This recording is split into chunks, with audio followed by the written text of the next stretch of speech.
6:12 on your Wednesday morning. It's one of the most talked about and closely watched races in the entire country. And this morning, it's official. Democrat Mark Kelly will be taking on Republican Senator Martha McSally in November. Kelly ran unopposed, and McSally easily won her race against challenger Daniel McCarthy.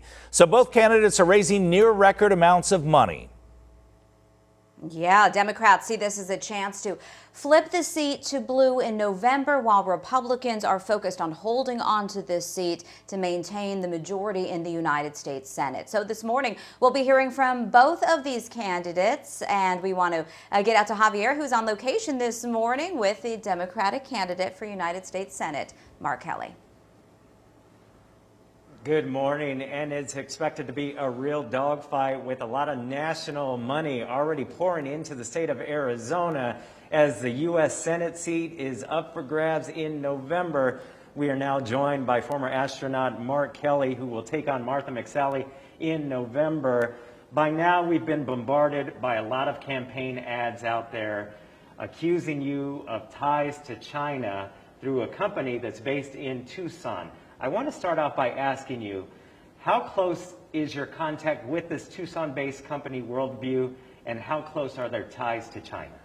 Well, I was involved in founding this company a number of years ago, and I left at the beginning of the campaign. So I have no relationship with the company now. But these are the same kind of false attacks from 2018, just recycled again, here in 2020. I'm a veteran. I served in the Western Pacific on an aircraft carrier. I dealt with the Chinese.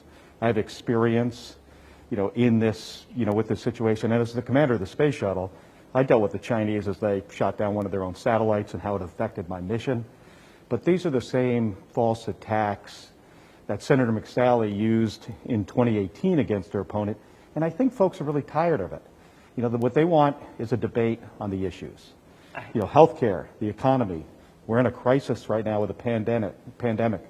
They're expecting independent leadership from their representatives, and they're not getting it. I have to ask you about the money tied to Worldview, because there is a lot of taxpayer money. We're talking millions of dollars with promises to bring hundreds of workers here to the state of Arizona. That hadn't happened, and that hadn't happened prior to you stepping aside to take on this campaign. Well, Worldview has created high-paying jobs in southern Arizona. It's bringing millions of dollars to the economy.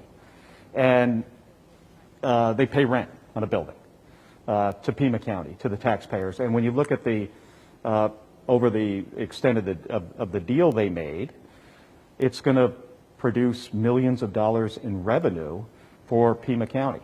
So it's a good deal, high-paying jobs. I have experience creating jobs and experience in business and understand what small business owners go through to try to create jobs and keep a business up and running.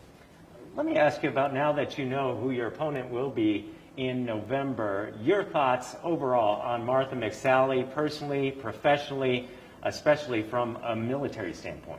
Well, I respect her service in the United States Air Force. We have similar missions. We're both combat pilots.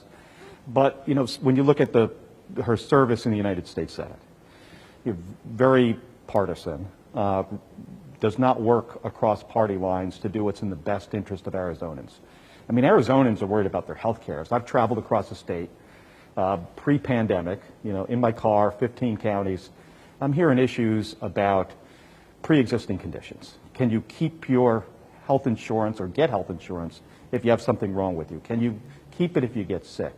These are things that Senator McSally voted against multiple times. I was meeting with a couple moms the other day, virtually, and their kids were born with significant health problems, and they would not be able to get insurance as an adult if Senator McSally's votes became law. These are the kind of issues, and now we're in the middle of a crisis, and we get more partisanship from Washington, D.C. We don't have problem solvers. I mean, and Arizona has a tradition, like folks like Senator John McCain, who's willing to work across the aisle to make smart decisions, and we don't see that from Senator McSally.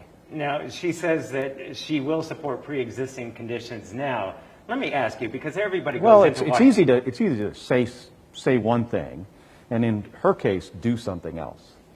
It's easy to say that you'll reach across the aisle, and we've heard that from countless politicians. However, when they get to Washington, something changes.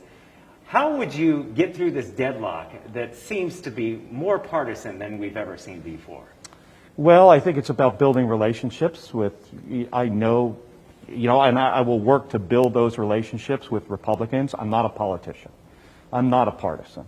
I've been a registered independent in Arizona before this election cycle. And I care about folks working together to solve problems. I'm not looking to go to Washington, D.C., for a job. This is not something I wanted to do when I was a little kid. I wanted to be an astronaut. I wanted to be the first person to walk on the planet Mars. I didn't get to do that part, but I did get into space, 4 times. But this, for me, is about public service and trying to get our country back on the right track. We are clearly on the wrong track, and the way Senator McSally has done her job in the United States Senate is not improving the situation for our state and for our country. Really quickly, last question. I have to ask you about the CARES Act funding that seemed to be delayed on getting to the Navajo Nation. You were a vocal advocate, but there's so many problems systematically within the Navajo Nation that they are essentially a third world country. If elected, how do you change that to rebuild their infrastructure where it seems to be tied up in red tape, where President Nez just said the other day, it takes millions of dollars to create one simple mile-long road on the Navajo Nation? I've visited the Navajo Nation during this campaign 3 different times, and I know exactly what he's talking about. I've discussed this with him. It starts with Washington. Washington just underfunds health care for the Navajo Nation and the other tribal communities in our state.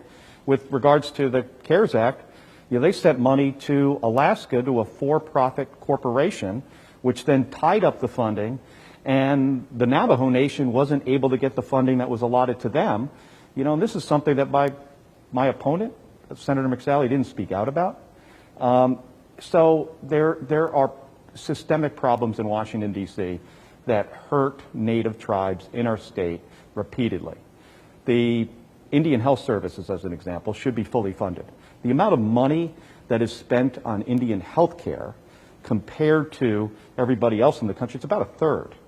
And we have a treaty responsibility, to provide that health care and to provide decent health care. And you talk about infrastructure. The infrastructure is horrible and it affects everything. You can't get good teachers on the Navajo Nation because nobody wants to drive on the roads. And it's expensive, and it's the responsibility of the government. We have a federal responsibility, to provide the funds in a timely manner, to provide health care, and to, create a situation where, like, as you pointed out, the situation up there is rather, it's not good, and it needs to be fixed. Well, we thank you very much for taking the time. It is day 1 on your run to November, so we wish you the best of luck. Thank you. Thank you. Thank you.